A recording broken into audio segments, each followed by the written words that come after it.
Bismillahirrahmanirrahim. Assalamualaikum warahmatullahi wabarakatuh.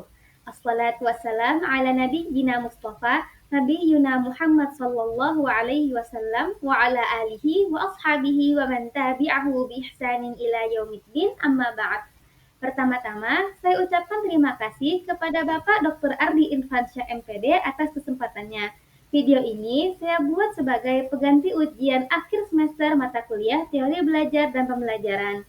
Dan dalam video ini saya akan membahas tentang teori behaviorisme, mencakup konsep, tokoh-tokoh utama, serta penerapannya dalam pembelajaran. Semoga video ini bermanfaat dan memberikan pemahaman yang lebih baik mengenai topik ini. Selamat menyaksikan! Sebelumnya, perkenalkan nama saya Salma Dentia Sari Ramdiansyah dengan NIM 12056230013 dengan asal prodi Pendidikan Bahasa Arab Fakultas Bahasa dan Seni. Apa itu teori behaviorisme? Teori behaviorisme adalah pendekatan dalam psikologi yang berfokus pada perilaku yang dapat diamati sebagai hasil dari interaksi individu dengan lingkungan. Teori ini menekankan bahwa perilaku dipelajari melalui proses pengondisian, baik melalui asosiasi stimulus-respon maupun melalui penguatan dan hukuman, dengan mengabaikan proses mental yang tidak dapat diukur. Teori ini menempatkan lingkungan sebagai faktor utama dalam membentuk perilaku seseorang.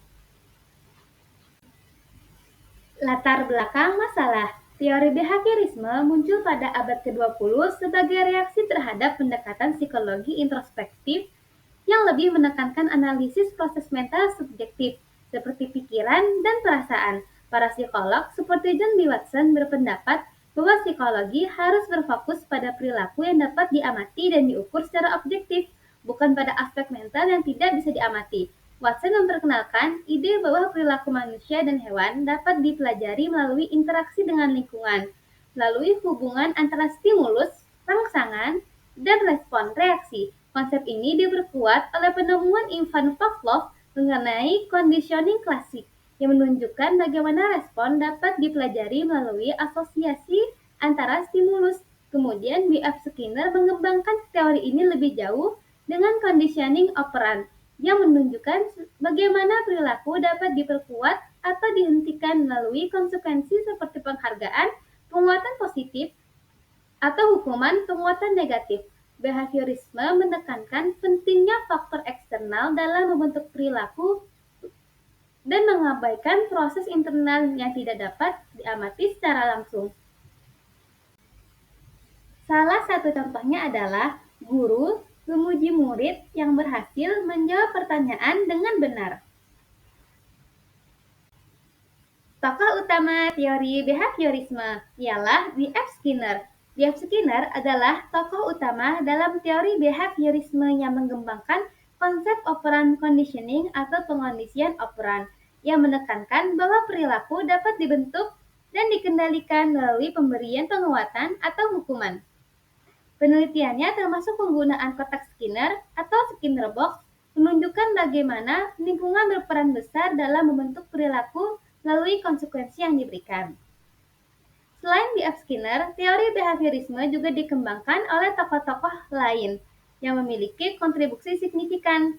Contohnya, John D. Watson sebagai pelopor behaviorisme menekankan pentingnya pengamatan terhadap perilaku yang dapat diukur secara objektif. Lalu, Ivan Pavlov dengan teori classical conditioning-nya memperkenalkan konsep asosiasi antara stimulus dan respon. Selain itu, Edward Thorndike dengan hukum law of effect juga memberikan dasar penting bagi perkembangan teori ini. Para tokoh ini bersama-sama memperkaya pendekatan teori behaviorisme yang menjadi salah satu landasan utama dalam memahami proses belajar. Lalu, prinsip-prinsip dasar teori behaviorisme. 1. Stimulus dan respon. Perilaku adalah hasil dari rangsangan yang diberikan. Stimulus dapat berupa sesuatu yang memicu respon, dan respon adalah perilaku yang dihasilkan. Lalu, conditioning klasik menjelaskan bagaimana rangsangan yang awalnya tidak memiliki makna menjadi bisa memicu respon setelah diasosiasikan dengan stimulus yang sudah dikenal. Lalu, conditioning operant penguatan positif dan negatif untuk memperkuat atau mengurangi perilaku. Penguatan dan hukuman. Penguatan digunakan untuk meningkatkan perilaku yang diinginkan, sedangkan hukuman mengurangi perilaku yang tidak diinginkan. Skinner menyarankan penguatan lebih efektif dalam memodifikasi perilaku. Keunggulan dari teori behaviorisme sangatlah banyak. Salah satunya, membantu menciptakan lingkungan yang terstruktur dan mengelola perilaku siswa, meningkatkan motivasi melalui penguatan, serta efektif dalam mengatasi masalah perilaku. Kita bisa dilihat di sini, kelas yang teratur dengan siswa yang fokus karena adanya sistem penguatan positif. Kelemahan teori behaviorisme antara lain tidak memperhatikan proses mental siswa seperti kreativitas dan pemikiran kritis. Terlalu mengandalkan penguatan eksternal bisa mengurangi motivasi intrinsik siswa. Sebagai contoh, siswa yang terus-menerus diberi hadiah mungkin hanya fokus pada hadiah tanpa memahami mengapa mereka belajar dan merasa bosan dengan pembelajaran. Kesimpulannya adalah, teori behaviorisme menekankan pengaruh lingkungan dalam membentuk perilaku siswa melalui penguatan dan hukuman yang efektif dalam mengelola perilaku, meningkatkan motivasi, dan menciptakan suasana pembelajaran terstruktur.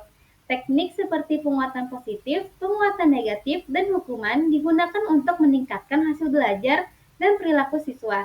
Namun, pendekatan ini sebaiknya dilengkapi dengan teori lain yang lebih memperhatikan pengembangan kemampuan kognitif dan afektif siswa, agar tidak hanya tergantung pada penguatan eksternal, tetapi juga mengembangkan motivasi intrinsik, kreativitas, dan kemampuan berpikir kritis. Demikian pemaparan saya tentang teori behaviorisme. Semoga penjelasan ini dapat menambah wawasan dan pemahaman kita mengenai konsep belajar dan pembelajaran. Saya menyadari bahwa masih banyak kekurangan dalam penyampaian saya. Untuk itu, saya terbuka terhadap masukan dan saran yang membangun. Saya ucapkan terima kasih kembali kepada Bapak Dr. Ardi Irfansyah MPD atas bimbingannya dan kesempatannya, serta kepada teman-teman yang telah meluangkan waktunya untuk menyimak video ini. Akhirul kalam, wassalamualaikum warahmatullahi wabarakatuh.